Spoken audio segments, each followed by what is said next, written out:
Hello विद्यार्थी, स्वागत है आपका हमारे चैनल पे। मैं हूं निधि पारिक, व्याख्याता चित्रकला की, गवर्नमेंट कॉलेज खेरवाड़ा से। विद्यार्थियों, आज का जो हमारा टॉपिक रहेगा वो है how to draw in perspective for drawing students. कि कला की जो विद्यार्थी हैं वो पर्सपेक्टिव को कला में किस तरह से उसको बना सकते हैं, कैसे पर्सपेक्टिव को बनाने के क्या नियम हैं कला में, और किस तरह से इसको समझा जा सकता है और कला में इसका उपयोग किया जा सकता है, उसके बारे में आज हम कुछ बिंदुओं पर आज हम चर्चा करेंगे। तो जैसा कि आप जानते हैं कि पर्सपेक्टिव को हिंदी में अक्षय वृद्धि कहा जाता है। क्षय वृद्धि, जैसा कि इसके नाम से प्रतीत हो रहा है कि क्षय का मतलब होता है उसका आकारों का क्षय होना यानी भंग होना होता है। प्राय चित्रभूमि पर केवल हमें जैसे दो ही आयाम मिलते हैं, लंबाई और चौड़ाई को, परंतु एक स्थिर बिंदु से देखने पर उसकी जो सीमा रेखाएं हैं तथा उसका पक्ष हमें भंग दिखाई हो जाता है या दिखाई देता है। इस कारण वह हमेशा हमको ठोस दिखता है।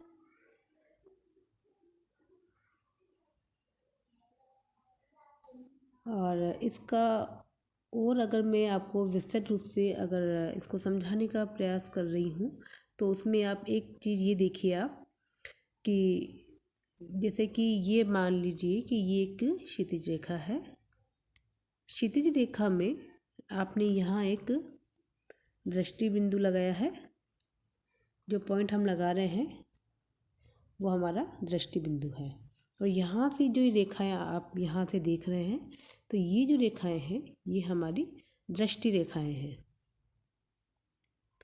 प्राय हम जब भी किसी भी आकृति को अगर हम रेखांकित करते हैं, अगर हम उसको ड्रॉ करते हैं किसी भी लाइंस को, तो वो हमें हमेशा आगे की लाइंस जो होती है वो हमें इसमें बड़ी दिखाई देगी, और पीछे जाती हुई जो लाइंस होगी वो हमें छोटी दिखाई देगी कंपेयर देन आगे वाले हिस्से के। तो इसमें पीछे का भाग जो होता है वो क्षय हो जाता है यानी भंग हो जाता है, कुछ भाग हमें उसका कम दिखाई देता है।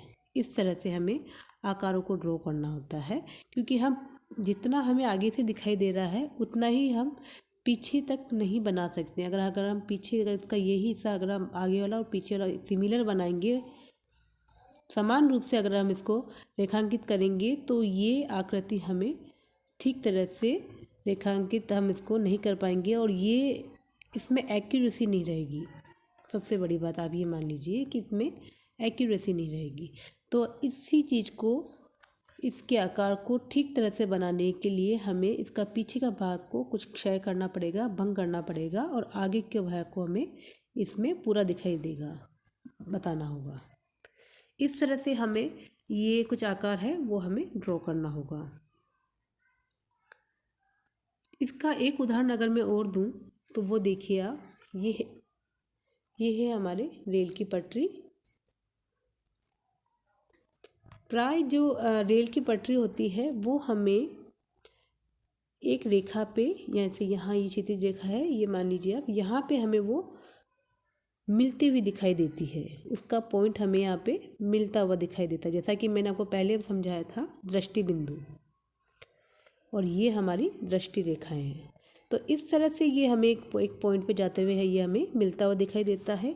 इसमें आगे का भाग हमें चौड़ा दिखाई देगा, वृत्त दिखाई देगी इसकी, और पीछे जाता हुआ ये सकड़ा होता जाता है कुछ इस तरह से।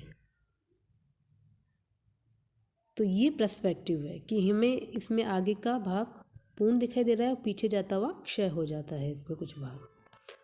ठीक इसी तरह इसका एक उदाहरण अगर मैं और दूं तो वो है पेड़ों की आकृतियाँ। इसमें हमें आगे के पेड़ बहुत ही क्लियर दिखाई देते हैं, बड़े दिखाई देते हैं आकारों में, और पीछे जाते हुए ये छोटे होते जाते हैं।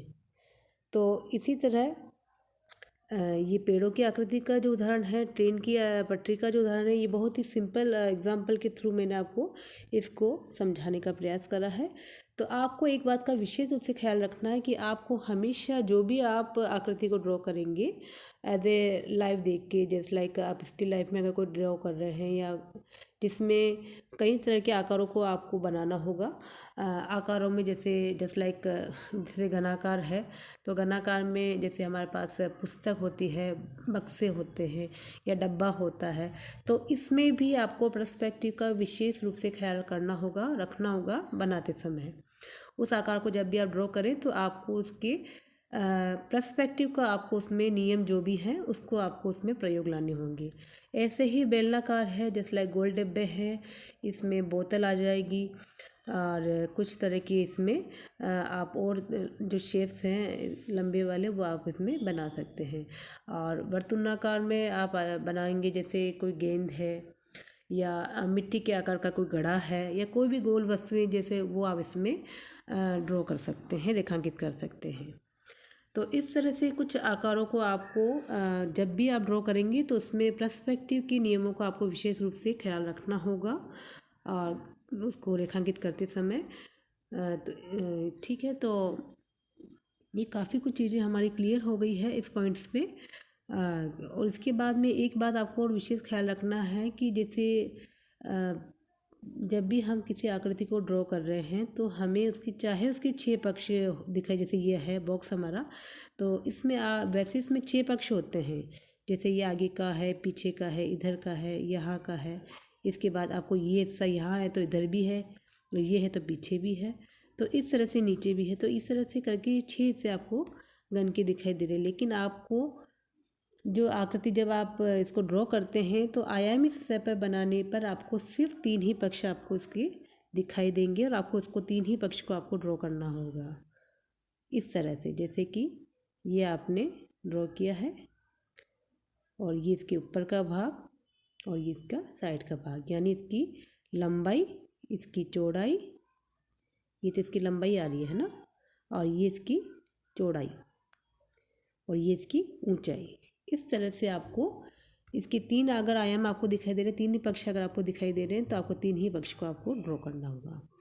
तो ये कुछ नियम्स हैं और इन जो नियम को हमें फॉलो भी करना है और इसी के साथ ही आप अच्छी कलाकृति का और कोई भी कलाकृति का आप जो निर्माण करना चाहते हैं उसमें परफेक्शन आपको ज़रूर मिलेगा।